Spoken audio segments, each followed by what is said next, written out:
daughter calling. Mayor, you're live. All right, good morning. It is 11 a.m. Tuesday, August 12th. This is the Beach Preservation Ad Hoc Committee. I'd like to call the meeting to order and acknowledge that the press and public were duly notified of the meeting in accordance with the Freedom of Information Act. We have a quorum with us today, so just to pick up where we left off months ago, we had asked to do one of our recommendations was a second opinion, which we hope to have by the end of this month from the firm that this committee chose. In the meantime, some residents got another opinion from a different firm, so they've been kind enough to share that with us, and that's what we're here to see today. So Tara, thank you for joining us from Coastal Protection Engineering. The report was in your packet. Douglas, I don't know if you have any opening commentary. You just want to jump in? No. Okay. Let's jump in. Tara, it's yours. Thank you. Thanks for being here. Oh, yeah, it does work. So I'm Tara Martin from Coastal Protection Engineering. We're located in Wilmington, North Carolina. So I actually just drove down this morning from Wilmington. And I recognize a lot of you from the South Carolina Beach Advocates meeting, so I'm sure most of us have met before.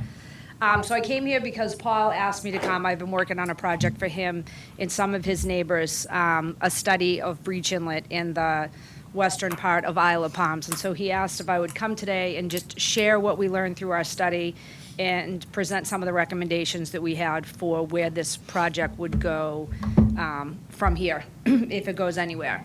So this study was done, CPE, myself, and one of my colleagues, Lindino Benedette. He's in our Florida office, and he's a coastal modeler. But then also we brought in Duncan Fitzgerald.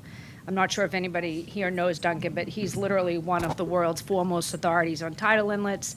He was a South Carolina guy. He has studied all of the tidal inlets in South Carolina. So I thought it would be interesting and fun to bring him on board, and he shed a lot of light on what's going on here. So it was a study between us and him. And I do want to say, to start off, it was a qualitative study. It was paid for by a bunch of homeowners. So it didn't dig into a lot of like quantitative analysis, but it was to look at existing data sets that were available, historic aerial photographs. We did a morphologic analysis of the inlet, and we tried from more of a cursory standpoint to figure out what was going on here. And we felt it was important to do that at that level so that it would help guide, whatever the next step of this process is. So the homeowners obviously are interested to find out why there's been such significant beach erosion at the western end of the island over the past few years. And so that was why we were originally brought on board. I started to work with Paul on this, and one of different things that we did is we looked at historical rates of shoreline change. Has something happened recently that's different than what's happened in the past? We looked at, again, a whole suite of aerial photography to see how the inlet has functioned over time.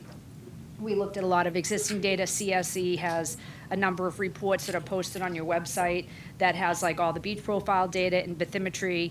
And so we looked at a lot of that information. But really what we were trying to figure out is, why is this shoreline eroding so quickly now? And has it been like that historically? So I'm not going to dive super deep into all of the data because you have the report in front of you. And, I was supposed to be like, this is like 5 or 10 minutes. I'm just going to kind of go over quickly exactly what we did. And then if you have questions based on what's in the report, you can either ask today if you have them, or you can always reach out after this, send me an email, or just give me a call. So the purpose was to evaluate all of that and then to recommend some management strategies moving forward. And, it was to try and come up with a technical basis for advancing the study to the next level. So that's basically what we were doing here. So I threw this. Oh,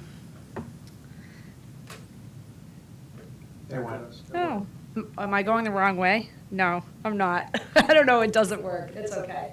Oh, so it advanced. I didn't mean to do that. How do I go back? Okay, so I put this graphic up here. I was trying to use the pointer. Oh, there we go. I guess I just can't see it on the screen, to show you the type of analyses we did. So this right here is a comparison of shorelines between 1776 and 2004. So interestingly enough, Breach Inlet was much further to the northeast back in 1774 than it is right now. And that's interesting because right now it's pretty much fixed in place and has been fixed in place for probably the last 40 or 50 years. But historically, it was much further to the east. And so we did this analysis with all of these old historic maps, aerial photographs. I had one of the junior staff at CPE actually digitize all of the aerial photos, the shoal system, so that we could see how these things changed with time. So I put this up here so you could get a feel for the type of data analysis that we did for this study. Also interesting is that since 1919, this shoreline has accreted almost 200 meters. So you can see from this photograph here that, does that show up on the screen? No. This is the 1919 shoreline here.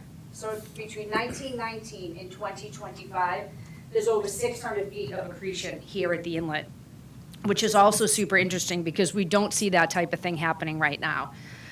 So, you know, part of what we're trying to figure out is why was there so much accretion then, and now it's either stable or it's eroding. So we looked at historic aerial photos that date back. The photos, I think, went back to the 30s, but this was derived from some old T-sheets and maps that we found.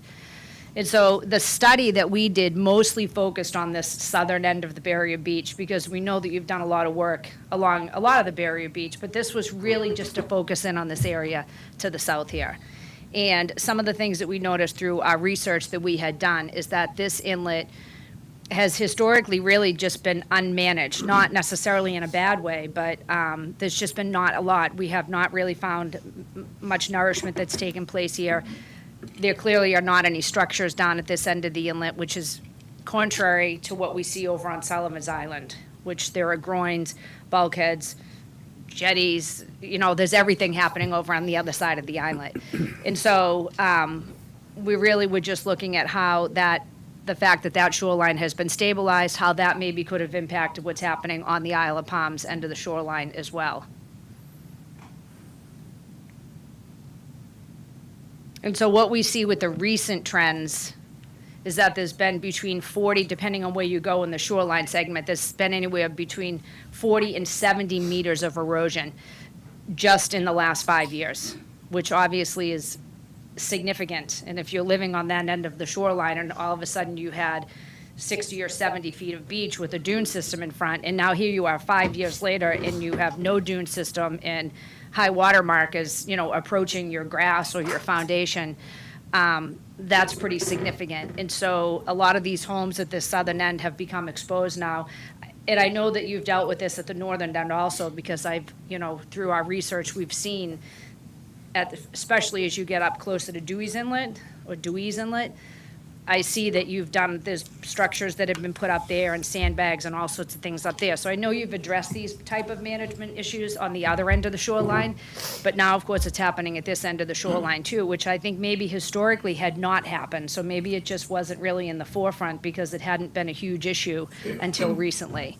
But now, obviously, there are direct exposures of homes and infrastructure here, and, you know, trying to figure out why is this erosion accelerated so much over the past 5 years. So I'm not going to get into all the details about the inlet dynamics, but I will say this: inlets are extremely complicated. And even as a grad student at UNCW back in the 90s, I studied tidal inlets. I actually co-authored, I don't know if you've ever seen the North Carolina Inlet Atlas, and it's like a catalog that was done by Sea Grant that documents all of the changes that have happened at all of the North Carolina 23 inlets over time. And what I can tell you from that research is it's really hard to figure out what is going on at tidal inlets. We can use the aerial photographs. What we did here is we mapped all of the flood shoals. We even went out in the field and we looked at all the bed forms on the beach. We tried to figure out which orientation the bed forms were. We mapped the flood channels. We did all of this stuff. Duncan and I did. We've actually been out at the shoreline now probably 5 or 6 times. And then we went out during the nourishment to see if anything had changed during that time, to really try and get a feel, like on the ground, like what exactly is going on here? Why has this changed so much so recently? And, you know, some of the things that we were able to gather from our data is that the predominant longshore transport port is in this direction. So it's coming from the northwest or the northeastern part of the island, and it is moving in this direction. But it's interesting that a lot of that sand just isn't making its way onto the beach. And so we know that at these tidal inlets, the processes are very complicated, but what's exactly happening here? One of the things that we do notice is that the flood tidal delta, that giant flood channel, is propped right up against the shoreline, right up against the shoulder of the inlet here.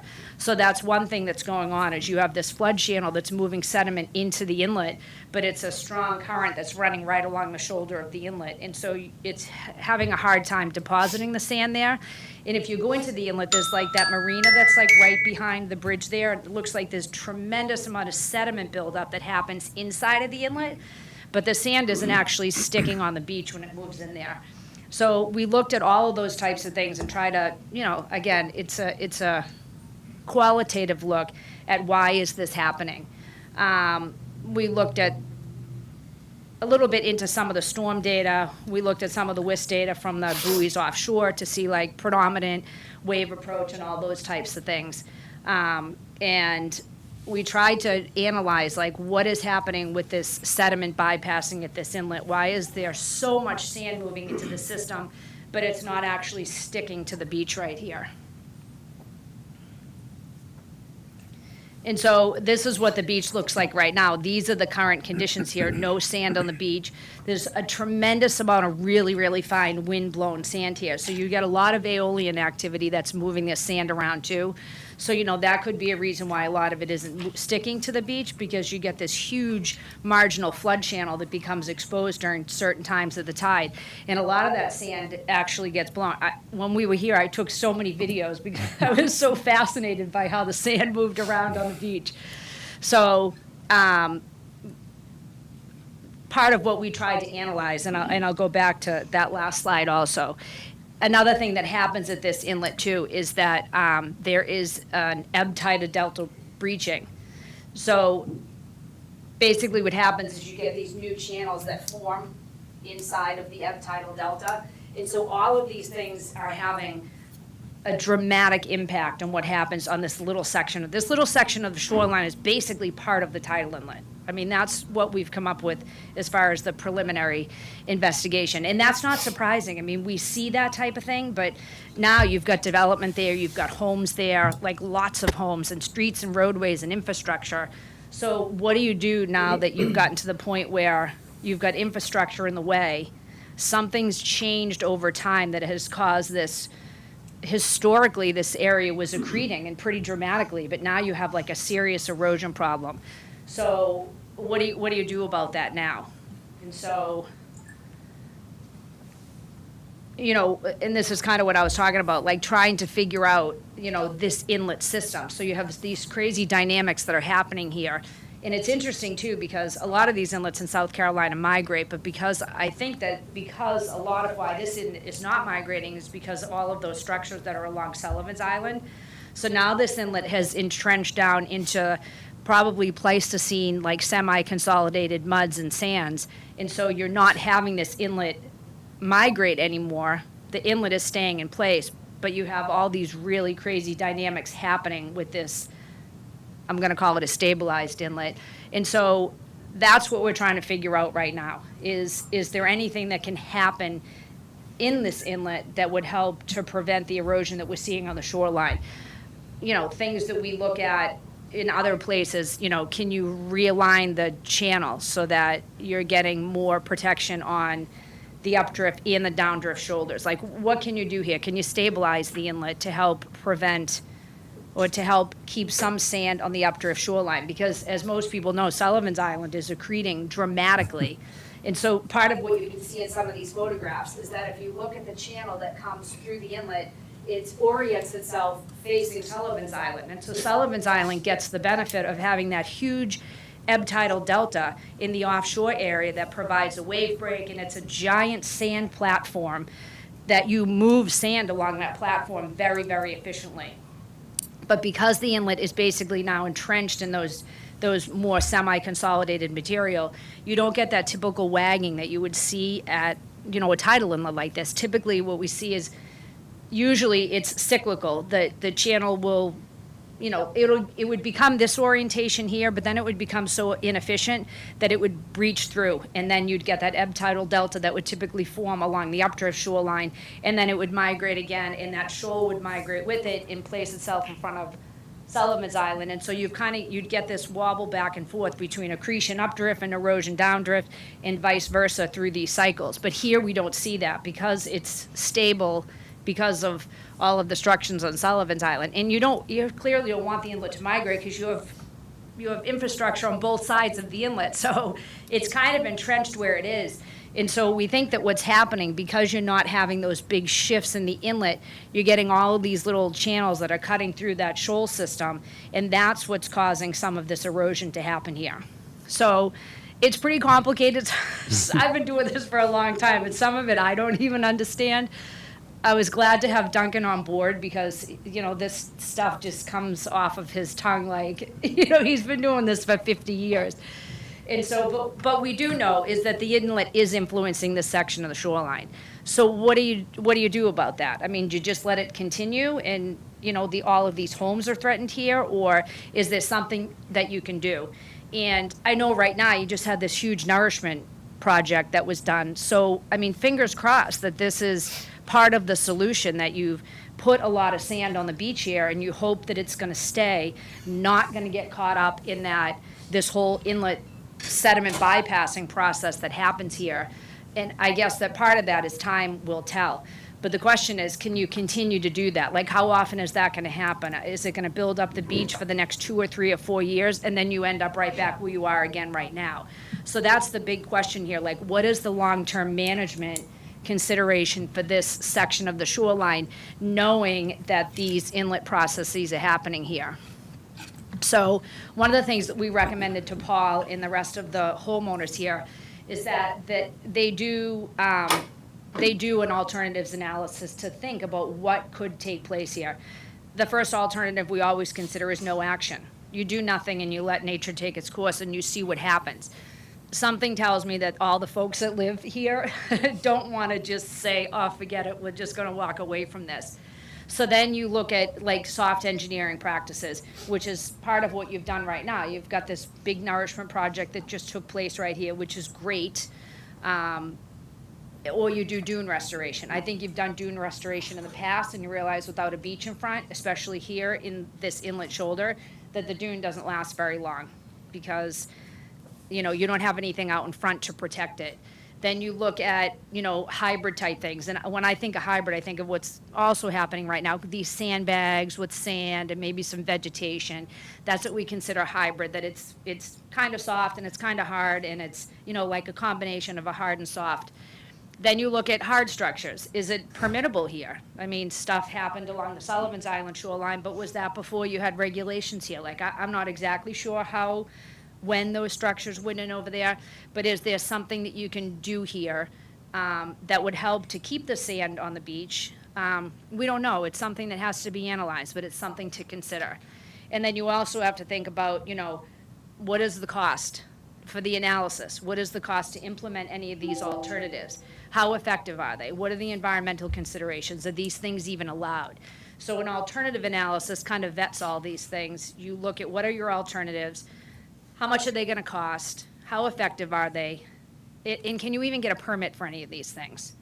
And so that, at this point, is where we ended with the homeowners, that we've done the analysis. Again, it was a qualitative look. I think we learned a lot, but it needs to have more of a quantitative analysis. And so, and we just put this in here really for fun. So this is like this would be a concept of a hard structure. Can you do something like this? Can you put a low profile terminal groin here and try and trap some sand, keep it filled to entrapment so you don't have any impact on sand moving over to the Sullivan's Island shoreline? It's something that works and it's worked in other places, but could you do it here? I'm not really sure. I don't know if you could do it here or not, because I don't know if the regulation in South Carolina would allow something like this. But I mean, we've done it in North Carolina. But what I do know is that there's not enough information right now to actually pursue any of these alternatives. And so the recommendation that we gave to the client was that the next thing that you need to do is really pull a board like this together. you bring your homeowners in, you talk to the beach committee, city council, the city, you talk to the folks that need to talk to say, hey, we've done this study, there is an issue here, we're starting to, learn what the problem is, or we know what the problem is, but, what are some of the causes of this problem? And we need to study this more. We need to have a more in-depth alternative analysis, which could include more like wave and sediment transport type analysis or a hydrodynamic model of this inlet, determine how does this inlet actually function from a quantitative standpoint, not us just saying, oh, look at the photographs, the shoals are moving. I mean, we gather a tremendous amount of information from the photographs, but understanding the dynamics here, like how these physical processes happen at the inlet, and it's very specific to each inlet. A lot of it has to do with the tidal prism coming through the inlet, what's going on the marsh, like sea level rise curves for a certain area, your sediment budget moving along coastline. I mean, you've done nourishment here, so there's a whole bunch of different things that come into play that were beyond the scope of the initial study. And then, obviously, homeowners, the homeowners don't own the beach here, so you have to have a support from your city, your local city council, the people that are going to help to push the project forward for you. You have to be a partner. You can't go to the state and say, oh, I want to do this big project on Isle of Palms when the city isn't on board. So you need to bring your local municipal partners or city partners on board here. And then you need to, very early in the process, you need to engage your regulatory agencies. I haven't done a lot of permitting in South Carolina, but I've been doing this in Massachusetts for 29 years. Massachusetts has the worst state in the country with environmental regulation and permitting. And when I tell you the worst, I said, when I moved to North Carolina last year, I was so excited for this job with CPE because I was going to work on all of these huge nourishment projects, millions of cubic yards in the Outer Bank that they're pumping from the offshore, pumping on the beach. They get like 2 permits in 18 months. They collect a bunch of sediment data. And there you have this incredible beach nourishment. In Massachusetts, I am literally flying up north tonight from here. I'm leaving my car in Charleston, and I'm flying up north to have a kickoff meeting for a dredging and a beach nourishment project, 85,000 yards of sand coming from an existing navigation channel, 12 years to get the permit. 12 years to get a permit to just enhance a small navigation channel and get permission to put that sand on the beach. So incredible. But I know firsthand, I haven't done a lot of work here, but I've worked with regulatory folks my entire career in Massachusetts, and now I'm starting to do that in North Carolina. The benefit to bringing people on board up front is it's your whole project right there. If you can gain the support from your local municipality or your city, and then bring everybody to the table to talk about things. I mean, clearly this is an issue. I mean, we have shoreline issues everywhere, but, you've got, I don't even know, hundreds of homes at this end of the barrier beach, and at some point it has to be addressed. So you've got a nourishment project in place right now. Hopefully that's going to protect the shoreline for, who knows, 2 years, 3 years, 4 years.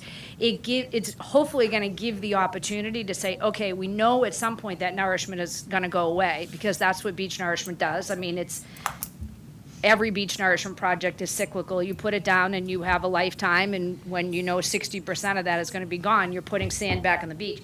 Maybe that's not an option for here, but this is going to give you a little bit of a safety net to figure out what are we going to do next. And so it's up to folks like Paul and all of the neighbors to sit down with you guys and figure out, like, what can we do here? Like, can you support us on this? How do we advance this? And then you explore funding opportunities. I do a lot of grant writing up in Massachusetts. I've probably written 12 or 15 grants through Coastal Zone Management, U.S. Fish and Wildlife. Can you get support through some sort of grant? And I know that's challenging right now with everything going on with the federal government, because a lot of the federal funding for beach nourishment is, right now it's on the brink. It's not gone yet, but, where does the money come to pay for all this? It's not, the studies are expensive, but it's the project itself that costs the money. The study is nothing compared to actually getting that sand on the beach. And then, then through all of this process, you need to weigh what is the benefit. I mean, I think the people that live here think the benefit is that our homes are still going to be here, which is obviously a huge benefit to everybody, you know, tourism and revenue and taxes and all that type of stuff. And so you need to be thinking collectively, what is the net benefit for advancing a project like this and figuring out like what needs to happen at this end of the shoreline. Oh, and that's it. So Fast. that's our Yeah. study that we did. Thank you. And Paul Sure. and others, thank you all for letting us piggyback on y'all's efforts. And I failed to mention the second opinion we're getting, and Douglas, again, I think we're hoping by the end of the month, that's the entire island. This one, obviously, for obvious reasons, it was just on the breach inlet. Yeah, breach inlet it was end, but, just on yeah. breach inlet. Yeah, would you mind going back to your slide 7 for a minute? Can you Sure. Turn back on. You gonna make her back up, Scott? Yeah, I want to, you really delivered that fast, and I was trying to make I know, some because notes I as was fast as told I I had can. like but- 10 minutes. No, no, so I was that's all like, right. "Oh," No, and I we're- have we're a good. tendency to just talk way too much, so. So I guess, when I listened to what you said, and I think this is confirming a lot of what our, Steve has been saying, and I think, Yep. we'll see what the other second opinion is, but it looks like the sand is just continuing to bypass us. I think you're in alignment, he sent us a letter back in March of last year that said that, the most significant cause of the erosion is the inlet. Yep, And it seems like things have changed there, and that, we talked about our renourishment. We've actually got it's a mutual beneficial program right now, and they're placing the sand kind of in the title. The Army Corps does not even want to classify it as a nourishment. I know, that was And one of the that's things a- I was gonna mention, yeah. but I don't wanna. No, be like that's okay. casting And stones no, at I think anybody. for everybody's purpose, I think that delineation needs to be clear. And, there is a concern, I think, from some of the residents down there, and the people that, the sand just continues to bypass us. And when I look at what's going on with Sullivan's Island, they had some foresight to put in the revetments and the groins and such. So it's basically stopped this inlet from, it only goes one way. Right, And, we keep coming back to it's the inlet, and our sand is bypassing. Well, when I look at this, that's not a sustainable model. no, We're not we can nourish the beach forever, but your diagrams are and this is from April of last year, correct? Some of these photos, these aren't. 2020. yeah, 2024, I think, were the most Right, April recent photos. 2024, if you took those photographs today, I think what you'd find is, there was a sandbar out between Sullivan's Island and Isle of Palms where 6 or 7 boats on low tide would hang out. Now it's 30 or 40 because the sand is continuing Right. to aggregate there. So, when I look at, we've got a daunting nourishment in our queue that's scheduled for about 18 months from now or whatever. The cost keeps escalating from, 22 to close to probably over 31 million now. Without some mitigation, erosion mitigation, is it going to make sense for us to continue down this path of just throwing sand on the beach to have it drift down and essentially, end up over on Sullivan's Island? And, I'd like your, what can we do if this were, I know you did qualitative, but it looked like you relied on a lot of quantitative as well. What would be some of your recommended solutions, and is it just going to be a folly for us to just continue to pour sand at these exorbitant costs just to have it drift down? You mean along the whole length of the island? Yeah, and especially on the south. I mean, we've Yeah. got, right now, we're looking at about 600,000 cubic yards of sand to be planted on the south side of or south end of the island. I guess we call it south and north instead of east and west, and then another 1.2 million up in Wild Dunes. And the committee, I think, with Steve's help, has come up with the equation that, we got to do this now every 8 years as opposed to every 10 years, just Right. because it's at the rate of erosion that we're seeing. Long-winded roundabout to, how can we get out of this cycle? If we've got a barrier on one end of the inlet but not on the other, are we just, unless we address that inlet and the erosion that it's causing now, what are our options? Right. Can I ask I don't know. or another part to that question? Because it felt to me like the focus of your talk was that there's been a change. I mean, 1919, it was Right. growing, and 2009.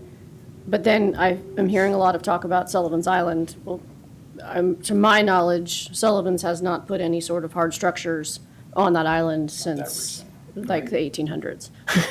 So You mean all those structures in those have all in the been there inlet? for a very long time. Very, very long time. 1800s? One of them, that was an exaggeration. One of them is from like Civil War time period. But all the others have, I mean, and I might be wrong on this, but I'm pretty sure that all the others have been there for a very, very long time. So definitely since 2009. So Oh, to- certainly since 2009. So to Scott's question, and then kind of your theme of, so what changed? I mean, obviously, something has changed. Well, part of what changes, I mean, it takes, so now the inlet, I mean, it probably took time for that inlet to dig down into the, I mean, it's pretty deep through there, and it's really entrenched in those sediments. So maybe when the structures first went in on Sullivan's Island, depending on what they are, like if it's shore parallel versus shore perpendicular, it has a much different impact on what's happening on the shoreline.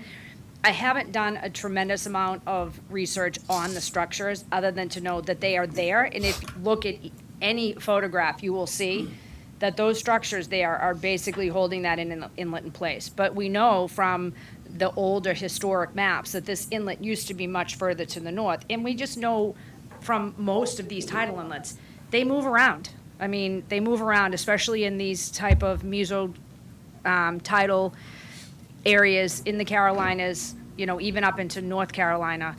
They're migratory. I mean, look at Pawleys Inlet, look at some of the other ones, and it takes something to get them to entrench down into these deeper sediments. And so perhaps it took time for this entrenching to happen, the deeper sediments, but it's not, I don't know what, maybe originally it was deeper closer to the bridge and all that, but now it's really entrenched deep down through the whole. So, I mean, these things take time. I haven't done an analysis of that, but those structures are not allowing that inlet to go anywhere. And, you know, who knows? Is the tidal prism changed in the inlet over time? Are you moving more water in and out of there? Is there something going on in the back barrier system? Have you had sea level rise? You know, even just a few centimeters of sea level rise can have an impact on how much water is moving out of that inlet. And so I mean, we're assuming that because it's deeper and it's entrenched in those deeper sediments, and you do see all of those structures along Sullivan's Island, that it's kind of trapped where it is right now, and you're not getting that typical wagging that you see of these like smaller tidal inlets along the Carolina coast. But again, that's something that if there was a hydrodynamic model done of the inlet, you know, it helps to look at what is happening like from a physical standpoint within the inlet when you're looking at the hydrodynamics. Right now, we're looking at an aerial view. I mean, we can go in the field too and look at it like on the ground, but you know, we're trying to hypothesize based on what we see on a series of aerial photographs, and it needs a deeper analysis to figure out exactly what's going on. But it makes sense. I mean, you know, the hypothesis is that it's entrenched in these deeper sediments and that the inlet is skewed towards the south, and that's what we see. And you've got this huge ebb tidal delta out in front of Sullivan's Island, and I mean, you can see how much it's growing. You can even see here now, like you see those water features. It's just growing so quickly over there that you're even trapping these like little cat eye ponds that they're called along the shoreline there. And you're not seeing that on the other side. I mean, you're seeing erosion. And, you know, since Hurricane Hugo, and then just recently in the past 15 to 20 years, just the magnitude and the frequency of these storms coming through has increased. And so what role is that playing in all of this? Like there's definitely connection between, you know, the storms and the tidal prism and the structures. I mean, it's all tied together at some level, but we just don't know exactly, you know, how to pinpoint certain things, but we can see what's going on here. So based on the analysis, I mean, that's what we've come up with. So, So based then- off, get your mic. Oh. Back to Scott's question of, I mean, so what's the, you know, so that. Oh, so you asked about, Yeah, so, sorry. okay, I'm sorry. Sorry. It's all good. Oh, so something like this. You guys tell me, you live here and you permit these types of things, or is something like this allowed here? Not right now. Not right now? Yeah, I think from what we've heard from our consultant is that you have to prove that it's a chronic, not an acute situation. And chronic is more than 2 years. I think what you're saying, it's been 7 or 8, but again, quantitatively. But I think the case would have to be made that this is a chronic issue, and I think that most of the people that have been here for the last few years would say it's pretty chronic. Right, and you know, this is just a cartoon. I mean, there are a bunch of different configurations that you could do something like this. I mean, we put them in, this is an alternative. It's something that would have to go, you know, be analyzed. It would go through a lot of scrutiny with the city and the homeowners and the regulators and all that. It's really just a diagram. Like, how do you hold sand on the beach here? You really don't hold sand on the beach here unless you put something there to hold the sand on the beach. That's what it really boils down to. So, you know, do these work? They do. Is it going to have an impact on Sullivan's Island? Honestly, this is so close to shore right here. Probably not, because all of this sediment that's moving around this tidal delta, all this ebb tidal delta bypassing that's going down onto Sullivan's Island, majority of that is happening further out.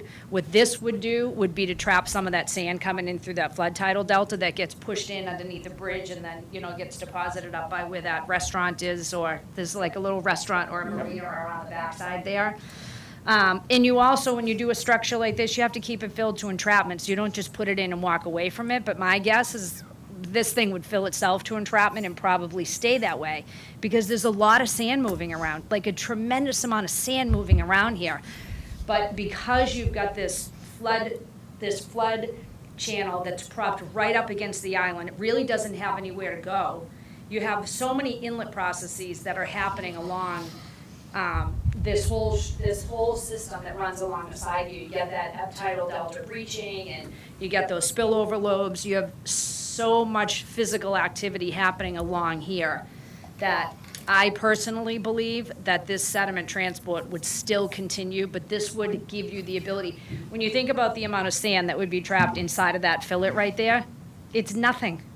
It's a tiny amount of sand. There are millions of cubic yards of sand probably moving across this inlet, you know, in a decade. I mean, I don't know what the sediment transport rate is here, but when you think of how much sand is here, it's tiny compared to the overall volume of sand that's moving its way around. I mean, if you took that little fillet and you placed it in that sand, those dune system and all that sand in front of Sullivan's Island, it would be so small.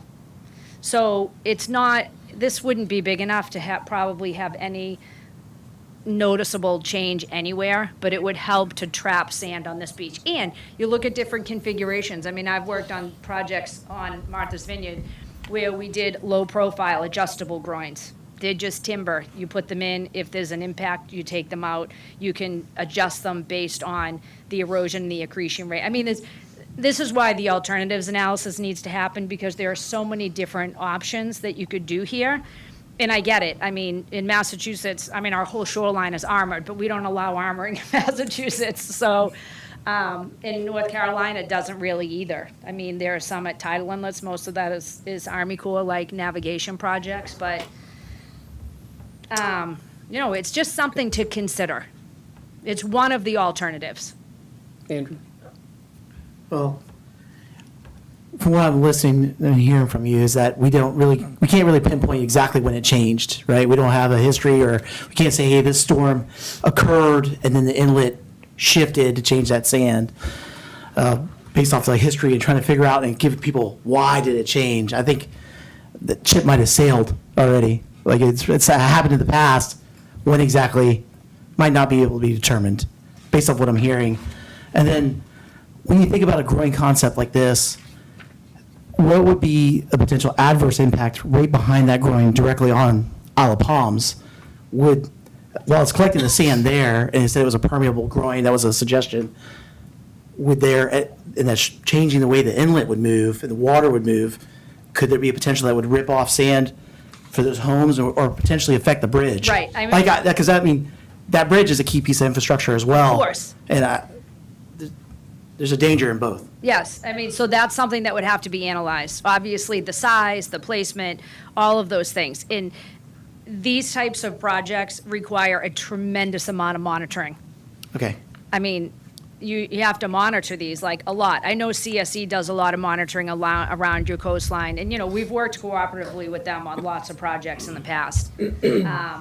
I mean, Patrick and I just shared a bunch of data. I did 10 years worth of data collection at Debadoo for that huge lawsuit that went on between Devereux and Bell Baruch. I managed that project, like, right out of grad school, and he's putting a paper together we have so much information from there. So we've done a lot of data sharing over the past. And they have some data from here too. They've got a lot of Bathy surveys, and they've got some LiDAR that they've looked at and stuff. So there's, maybe more data that we could dig into more heavily. But, the budget just didn't allow for that this time. But most of that is more recent also. So, has the ship sailed? Maybe figuring out exactly, but history has, it repeats itself. Yeah. And so we definitely can look at what's happening now and make assumptions about what's happened in the past. With more information on sediment transport, the rates, looking at the physical processes happening in the inlet, you just become much more informed the more information and data that you have. And so, there's probably just 12 different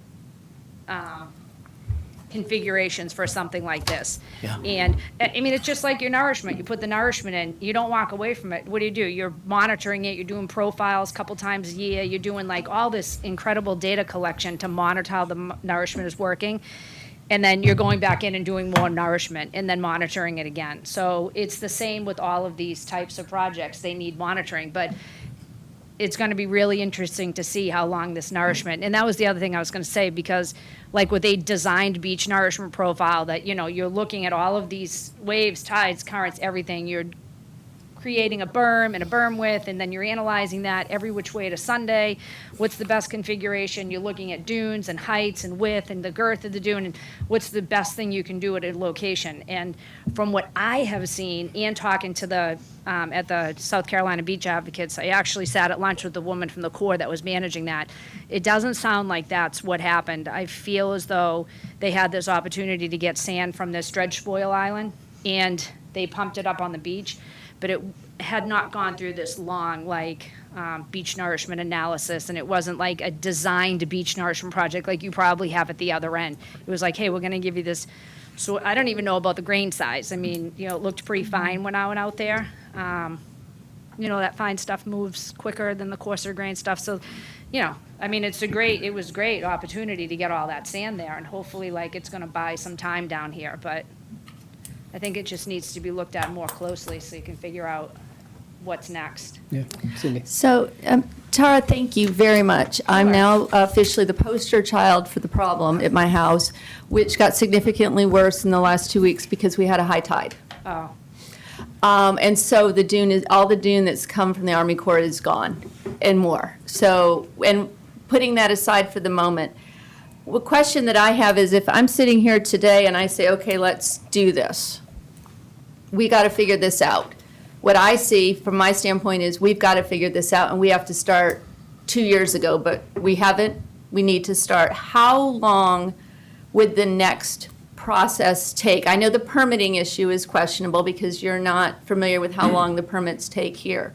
But if we were to contact you and say, we want to get to that next step where you provide us with 4 or 5 options with the risks and the benefits and the costs, because it sounds like, and from what I'm seeing, sand is, we're in a cycle now. yep. It's kind of like what it looks like is that we've created a concrete pathway for the water to fly through, but we don't have a side where the homeowners are. So it's just tearing across now. Right. And there's nothing stopping this sand at all. You can't do any of the soft at this point. So that's worked. And it's interesting because the shallower the water, the quicker it moves. Right, so now it's shallow, it's super shallow, it's super sign, it's escarped. And so we noticed, Scott took the pictures, but now the level of the actual sand has continued to drop. Okay, So, and putting that aside though, so we say, we've got a problem, we want to solve it. How long is the next step typically to get to the point where your company is able to come back and say, and I'm assuming it's probably similar with any others that we're looking at the opinions, here's our 4 options that we would suggest to the homeowners town council so that we can then start to say, what do we do with the pot of money we have and how does that need to grow, and make the decision of, whether it's a groin or some other recommendation. I'm not an expert, so I'm not going to suggest what it's going to be, but I can tell you the sand is, Right. it's not stopping it and it's not staying. And when Duncan and I went out there, we said the same thing, that this is probably not gonna stay here No, very you should long. see it today. It's like a river in front of the houses. It's not like the ocean, it's a river this morning. So, and Right. you can see it's not raining, we don't have a storm. I know, and It's it's just water. interesting to see how much then that sand now manipulates those inlet Well, processes it's- even more, you know? So it's I mean, accelerating, honestly, so, probably 6 to 12 months. okay, I to mean, putting an get to the bottom ADCP of. out there, tide gauges, you have to collect some data that you'd feed into the models. You know, there's a lot more information out there. You know, maybe looking at some of these LiDAR data sets that CSE created. I mean, they have a lot of data that could be usable for something like this. You know, using that information, stuff that's there, and then collecting more information. And then once you put the tide gauges in the current meter out there, you know, that stuff stays out for probably a month. And of course, it's gathering information from right now. You can't obviously go back in time, but, you know, we can use that information to make assumptions about what happened in the past. The best part is when we put these tide gauges in these ADCPs out, current meters and all that, and then we get a storm that comes in, which is great, because then you can, you know, get that data. So the longer you can leave them out, the better, because you get a better, you know, a more robust data set. Take that back, and then you have got to analyze all the data sets, and then you've got to put it into the models and run the models, come up with all of these different types of alternatives. If you're going to put, I mean, just say, this isn't going to happen, you're going to put a revetment in, you're going to put, whatever it is, you're not going to put a revetment here, but, and then you have to run the models again to say, okay, if we put this structure in, you know, you do existing conditions, and then you take all of your alternatives and you put those into the plan form, and then you run the model again to say, this is the impact it's gonna have. Yeah. And so, you know, you're looking at wave and sediment transport model, and then like Delph 3D, which is the type of model that we typically use in inlets, and when we're looking at like geomorphology type stuff to look at how morphologic changes happen, which is different than just looking at like erosion. You know, it's looking at how like the shoals realign themselves during certain conditions. It just takes time. You know, it's a lot of hours, and it just takes time. So, I mean, my guess would be 6 to 12 months. And that's, And then cost-wise, I know you can't give me an exact, but to do something like that for an inlet like this, what is the sort of investment that a community needs to make in order to get the data that answers the questions so that we can make a decision? And then, of course, we have the situation where the next step is whatever the permitting is. So we Right. still got that coming forward, which by that time, yeah. I mean, it just depends on how much data collection, but to put the I mean, you're probably looking at 150,000 Okay. to put the gauges out, to do the modeling, come up with some alternatives, and then, I mean, don't hold it to me because No, I'm just, but I'm we just need to needing- have it down, some Tara, yeah. idea. Yeah, I mean, We I'm have to just- do this. Yeah. We gotta have a budget to start I know, with. I'm just Right. kind It's a of ballpark. guessing It's right ballpark. now based on previous projects Right, that, I you know, mean- probably in that ballpark somewhere. Okay. Not including the permitting, or obviously not including engineering, but looking at alternatives. So come up with some conceptual alternatives, and, you know, then you put those in the plan, and then, like I said, you run the model again to see how the system performs with whatever it is, there's a structure in place, you know, whatever it is. And then, of course, you get your and you- engineering yeah. design on your preferred alternative and your permitting and all that. And then my last question on X, I see Dan has one, is merely, is there a way, yeah, I understand every island like ours is urgent, but is there any acceleration to that getting it closer to 6 months versus 12 months that you all are, you know, I don't know how you prioritize what gets done in your hopper or where your hopper looks right now. Again, I'll ask, and I would similarly ask this to any of the second opinions that Yeah, we're I mean, you're getting, yeah, I but mean, I'm certainly very I can- curious so that we can kind of set a table for next Sure. steps. I can ask. I don't actually do the modeling, so I rely on, you know, I'm a Okay. geologist, not an engineer. I would manage the project, but I'd pull everybody in that needs to be a part of that. So I'd have to like check in with the modeling team and find out, you know. Where you stood, but that Yeah. could be done at the time if we were making such a decision. Yeah, We I mean, could I could say do that it looks more relatively- like I it could might do be that 8 months yeah. versus 12 because we've got the manpower. Yeah, absolutely. Okay. But Tara and Dan, I know you My got your bad, hand, yeah. but let's finish this pricing conversation for a second. So 150 just to get to the alternatives. kind of Yeah, through the Kind of alternative, keep yeah. building that, if you don't mind, the design, the engineering. I mean, the 150 is minuscule compared to what we're getting ready to probably get to. Yeah, I mean, if I had to guess on the whole thing, then your engineering design, and then through the, I mean, the permitting here, the longer it takes, the more expensive it Yeah. becomes. The more it's contested, the longer it takes, the more expensive it becomes. So having support and having the agencies on board in the beginning can save you a tremendous amount of money. So what alternatives, I know this goes back to the pricing and permitting and everything else. I see the terminal groin. What's another alternative? Like an actual beach nourishment project that's designed for this area. Okay, so adding No, sand to the beach. Terminal groin, maybe there is. So that's two. Is there anything else? Are we missing anything? What about inlet realignment or some dredging? Yeah, I mean, or we that would kind look of- at everything. Yeah, I mean, is there an optimal orientation for the channel? But you also have to think, you don't want to do things that are going to have an impact on Sullivan's Island, because that's never going to fly. I mean, lucky for them, they've had this benefit of having this We've had massive amount of sand build up on their shoreline, but it's not like their fault that they've got 1,000 feet of dune in front of their property, but you still really can't do anything that's going to have any sort of impact there. So realigning of the channel, would it have an impact?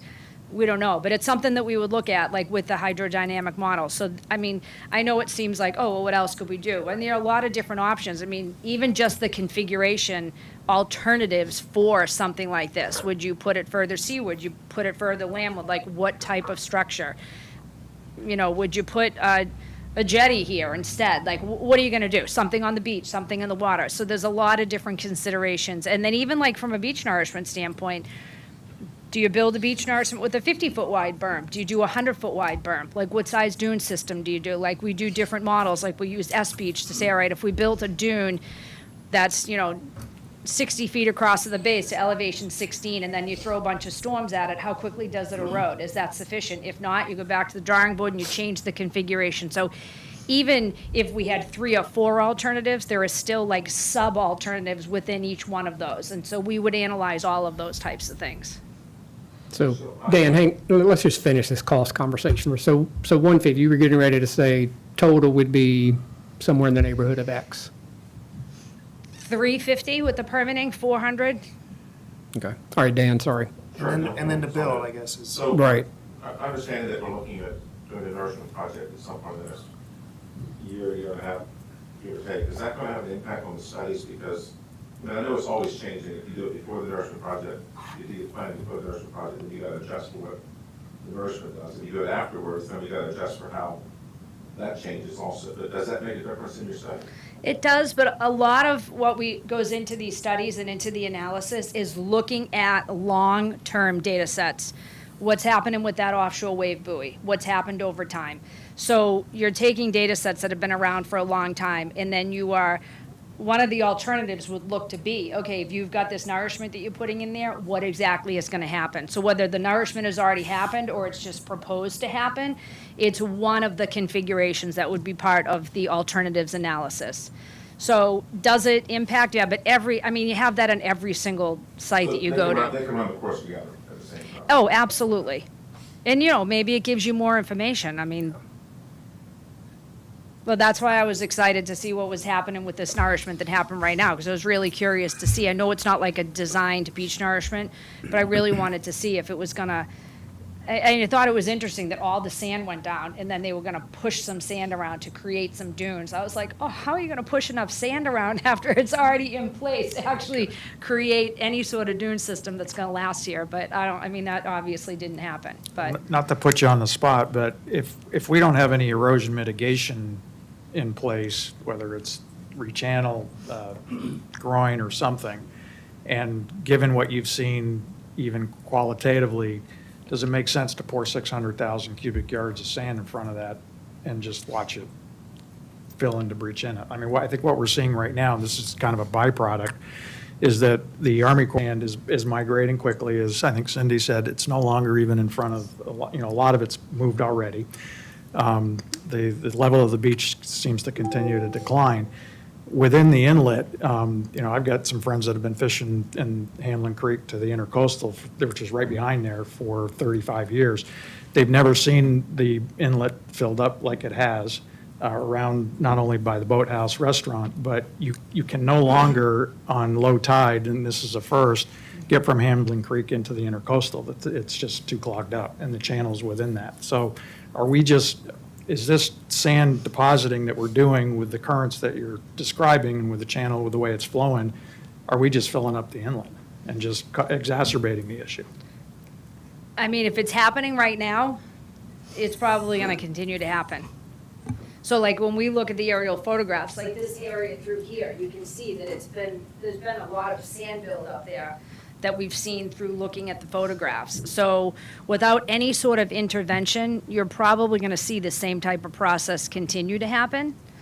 But a design nourishment project where the sand is built to like a certain elevation, right now you're moving that sand so quickly because it's just so low. And, there probably wasn't any analysis done on, I don't even know how long it is. Like they pumped at your end first and then they kind of went up the beach and pumped more up there. So, it's just kind of like a haphazard nourishment project is what I like to think of it as. So maybe if it was designed better and it was at the right elevations, the right slopes, the right dune system, you'd have better luck holding the sand in place than just pumping all the sand into the intertidal zone, which is, I was only out there a couple times when the nourishment was happening, but that's what it looked like. Of course, any sand, in my mind, is better than no sand because it's giving some sort, even if it's just helping to break up the wave activity a little bit further offshore. But, if it's creating these weird shoaling patterns within the inlet and then further back, then, maybe it's not great. But again, it's something that would have to be looked at and I don't want to tell you not to do your nourishment project. I'm always We need very something. much in favor of beach nourishment. But you've got a very dynamic, interesting, unique kind of system right here. So, and I'll be honest, I've done tons of research. There are no studies of Breach Inlet. I haven't found anything in the Army Corps, NOAA. I'm shocked that there have not been any studies of Breach Inlet. I couldn't find anything. And I asked the woman from the Corps that I sat with at lunch at the South Carolina Beach Advocates Conference, and she told me the same thing, that there have not been any physical studies of the hydrodynamics or anything of Breach Inlet. And I don't think that CSE, I did see that they did some cursory type stuff in their report, qualitative type stuff, but, and they've got some data, like some LIDAR and some bathy data, but there has not ever been a study of the inlet. So some of these things, the information just isn't there. It has to happen if we really want to figure out what's going on here. Tara, thank you. Sure. Good information. Douglas, you want to take us through the matrix? Yeah, sure. So, and I think it's probably the last page of the packet, maybe the last 2 pages. The last time, Thank you, Tara. the last time the group met, we had these lists and kind of a data set of recommendations and next steps. A number of these have kind of been put into motion with the second opinion that we've talked about. And we know that as the mayor mentioned, they're working on that. Actually had a kind of preliminary draft discussion with them yesterday, and they're expecting to send us something for a review at the end of the month. And they are giving opinions on a lot of a lot of these policies that are recommended by this group. Healthy beach volume profile, they have thoughts on that. And that'll be Triggers, for the whole beach. that's correct. Right, Yep. And I'll just kind of lump those together, that a lot of those are in flight with the second opinion, and you'll have more information back on that. One of the recommendations was consider becoming a Army USACE managed beach. That's underway with the Army Corps. Those letters of intent are in. We're kind of in their queue. Emergency work and Sorry, Douglas, any status on when they'll be considered or any action taken, or what kind of a timeline are we on that? So we are waiting to see if they can get the $2 million study incorporated into probably 2 years from now, the budget from 2 years from now for the federal government. So that's, I think that we have kind of conservatively said that's a 5-year window from knowing whether it's even possible, probably.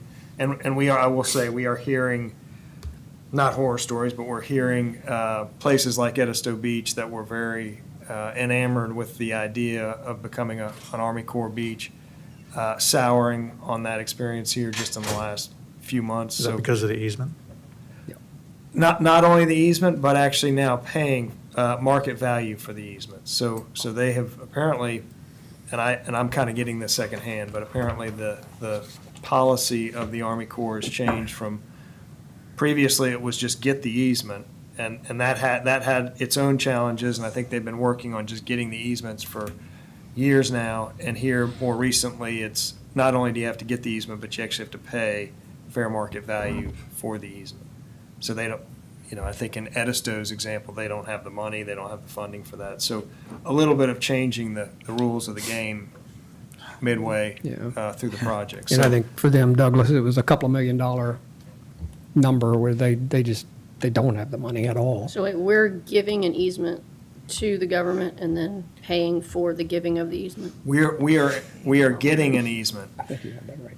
Yeah, well, the Like The federal government is homeowner getting- is giving an easement to the federal government, and but then now, has to be paid for that privilege, or paying for no, that the Army privilege? Corps now somebody pays the homeowner in exchange for that easement. Okay. And that would be, It sounds like it's the And it's the municipality. municipality so it's the city, buying Paying the the easement You're for buying the a Army strip. Corps. Yeah. to have the Army Corps do the project Fair market value. at fair market Right. value. sounds like the Army Corps doesn't want to do it.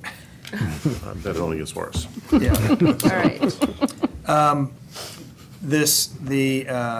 So that's it. City performing emergency work, I think that, and just for the benefit of this group, we have been watching, obviously, the conditions on both ends of the beach. We think that we're going to be back to the condition of needing emergency work and meeting the triggers in the state statutes for triggering that emergency work. And so council will be faced with a question, and I think the point has been made at various meetings that, we're dealing with these currently on a case-by-case basis. The circumstances are boiled up to council, and they're making a decision on each circumstance as it kind of bubbles up. So we think that will happen again, where council will be asked to consider a And I project. think you mentioned in our prior meeting, Steve's coming to the council meeting on the 26th, so if anybody's interested, and we're going to be looking at emergency measures on both ends of the island. That's correct. Okay. The idea of establishing property owners' responsibilities for maintaining the dune system within private property. We've called this the Folly model. This we think is kind of tied to the hard erosion control question. We know that Folly's model is very specifically tied to the rock revetments, and homeowner takes care of one side of the rock revetment. So we think that would be coupled with the hard erosion control opinion that's also being worked on. Prohibiting construction of pools seaward of the maximum building line. This was done either last month or the month prior. More work that's coming with the second opinion. Initiate permitting for the large-scale renourishment projects. So this is also going to be tied into a council discussion at the 26th. The permit request is very close to being ready to be submitted for permits for the renourishment a year, 18 months from now. There are some questions that need to be just reviewed and kind of thought through by council in terms of those permit requests always have a certain buffer amount. They call for a volume that's more than kind of a safe amount. Stephen wants to just run through those and be sure that the city is comfortable putting that out there, because that will be latched onto as,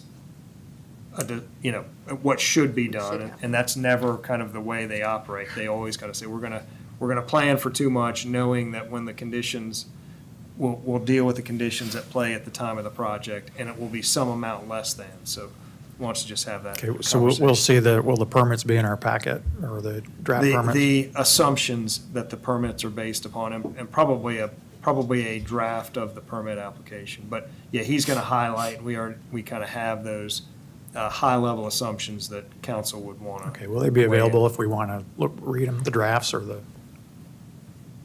The assumptions I could probably share with you now, yeah.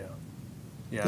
Is that a no, the drafts won't be ready? I'm just I asking. don't know if mean, the It'd be draft- nice to see the actual permit. Yeah, I don't know See if what the the assumptions are. draft, I think it will be. I mean, it should be ready to submit by the end of August, and that meeting is happening August 26th. So something will be pretty well formulated by that time that I'm sure I can share with you. Okay, great. Douglas, by the time the council has this meeting on the 26th, are we expecting the second opinion would have come through as well? Because that could inform the permitting process too, It'll be, if perchance, there's some major change in how they're looking at things.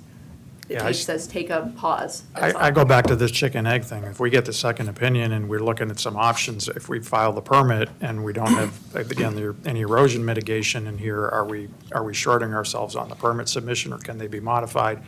Once that clock starts, it sounds to me like we're going to get new information but we're going to potentially submit permits before we get that new information. So maybe that's something we talk to Steve about, and I just think, for transparency and everything, we ought to get these permits, we ought to be able to see these permits, because we're going to be embarking upon the biggest expenditure the city's ever done.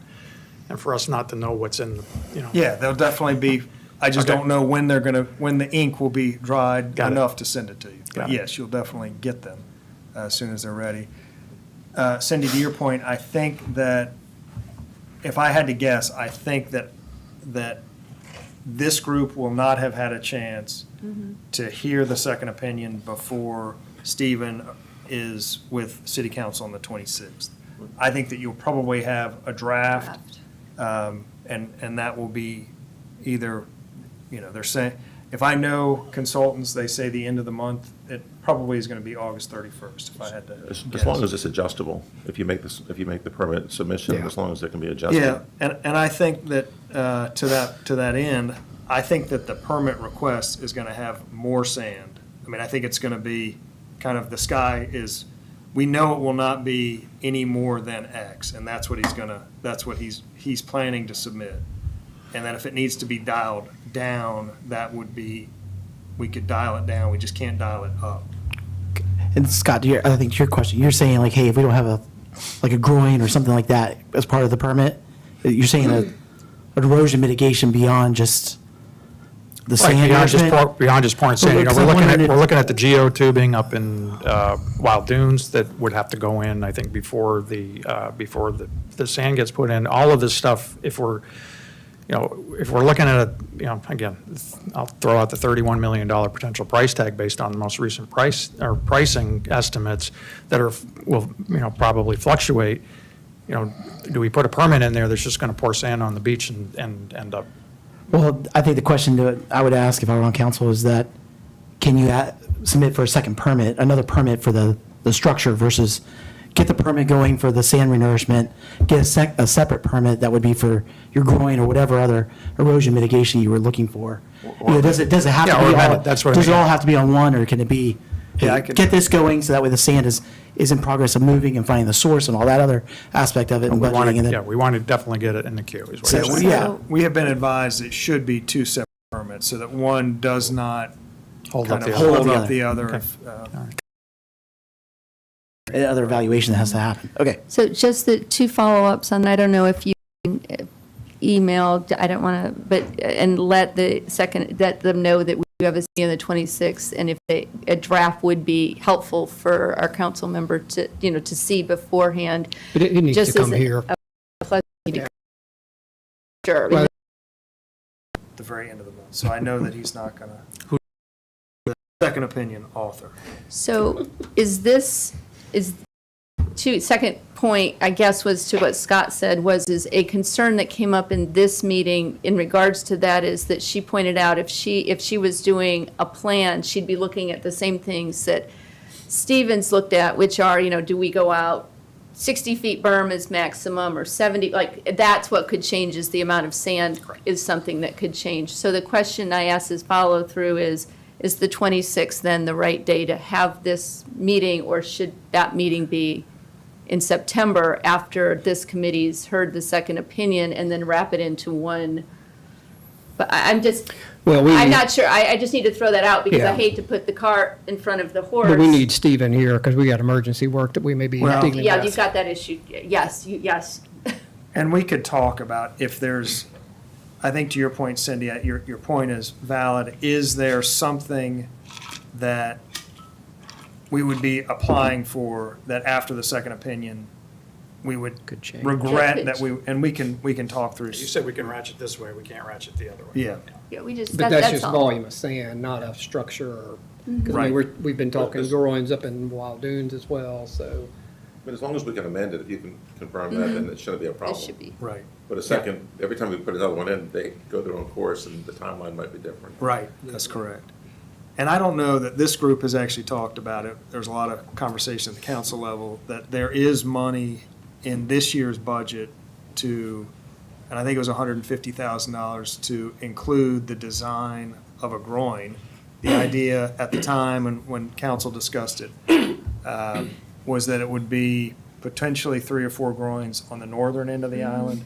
And as Scott has mentioned, something that we're being made aware of is that the property owners on the northern end of the island are kind of rafting together with the idea of submitting a pilot program request through BCM to do geotubes on the northern end of the island. So we have been having the discussion. We have in our budget these potential groin designs, but we probably wouldn't do that. It wouldn't be advisable to do that on the northern end of the island if there are going to be geotubes installed by those individual owners. So there potentially is money, there is money in this year's budget to do additional kind of hard erosion control design if we need to. Well, I don't know if the geotube's going to happen, and if it does, then there's all the potentials for appeals and delays and everything else. So like everything else, it's a moving target. Right. I don't think we should knock anything out at this point. Just keep it all open and see where it goes. With that in mind, when you said issues, is I would highly, I don't know the answer. Those of you who serve on some of these larger committees are more likely to know it, but we've clearly got a problem to solve on both ends of the island, and we clearly don't want it to get tied up in the committees that we, in committee, we'll say that. In other words, we talk about the environmental, whoever could, like, is when do we start engaging as we move forward, individuals who may, could create obstacles if we don't work with them or consider their thought process. So in other words, we don't want to get all set up and then all of a sudden one of the environmental agencies sees an issue with it and we're no better than we are. We are in a pretty urgent situation on both sides of the island and with a large time frame, unfortunately, just due to circumstance of modeling and getting information and getting permits. And we don't want to get to that end and then have someone put up what about. So I just feel like we just need to remember to, with advice of these agencies who seem to do it regularly, to take heed to that. Yeah, and I think that's part of the thought process of keeping them separate. I mean, we have a long history of applying for and being granted and producing the large-scale the large-scale beach renourishment projects. I think we anticipate that that'll be a somewhat smooth process from a permitting standpoint. I don't know that that would be the case with hard erosion control, a groin, a geotube, something kind of outside of the norm for what we've had in the past. So part of the thought behind separating them out and handling them differently. Continuing down the list, to Scott's point earlier, the consideration of raising revenue to cover the proposed proactive beach nourishment schedule. That's still, to be determined. We don't have new funding mechanisms in place, so that's a point that we need to continue to work on. Engage state and federal lobbyists. I will say that since this group got together last, the city has engaged a federal lobbyist. We have identified for them that one, if not the top priority in terms of their work, would be beach renourishment funding. So they're aware of that, and they're in place now and working on that. The other part of the lobbyists, you have two more here that are allow for changes in state law. I think we know that's kind of a longer term solution. So those are in the out years. And then the last one, establish a cost sharing plan with Wild Dunes for projects. And we've talked a lot internally about this, and also had a lot of talks with the Wild Dunes Community Association executive about how to do this. We are a little bit bound with this thing of not truly being able to have an agreement in place, and they have the same exact situation where they can't really bind themselves to what they are going to contribute years out. We could have a memorandum of understanding of these are the percentages that we think are fair.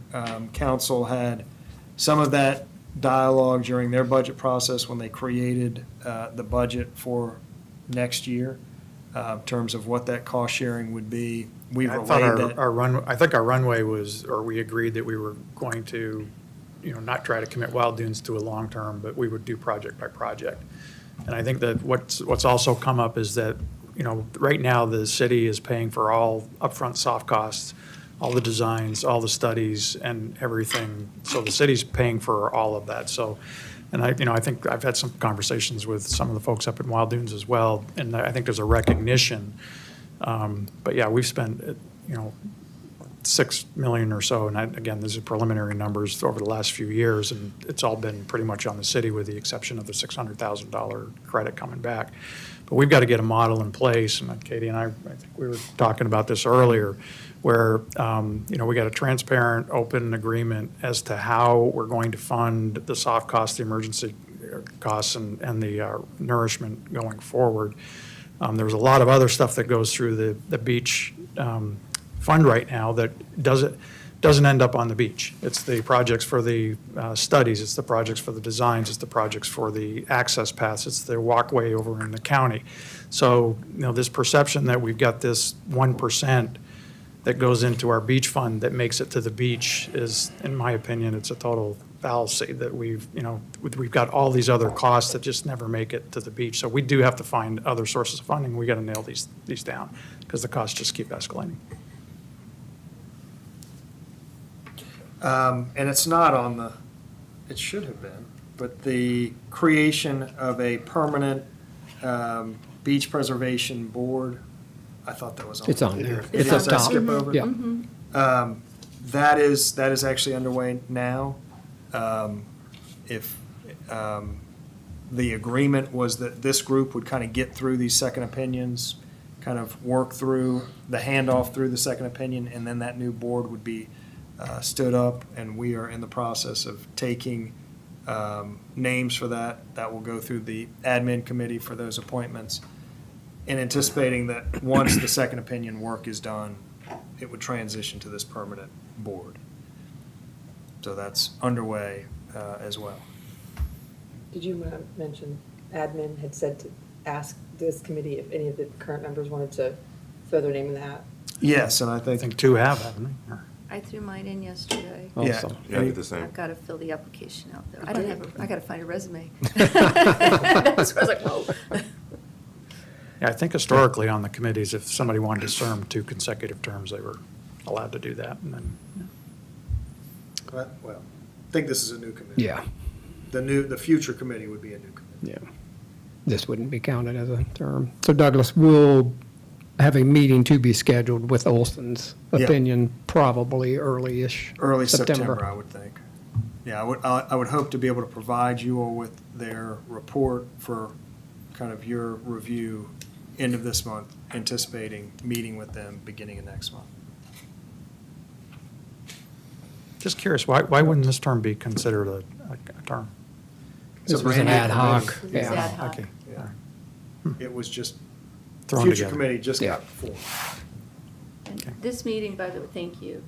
One is very timely. Unfortunate things have started to change again Yep. with the tides. But it was super informative, and it was great to be able to get that opinion, which had some information I read in this, but was the first time had seen, particularly as regards the fact that that end of the island has been eroding for longer than we thought, which plays into the ability to consider a groin on that end.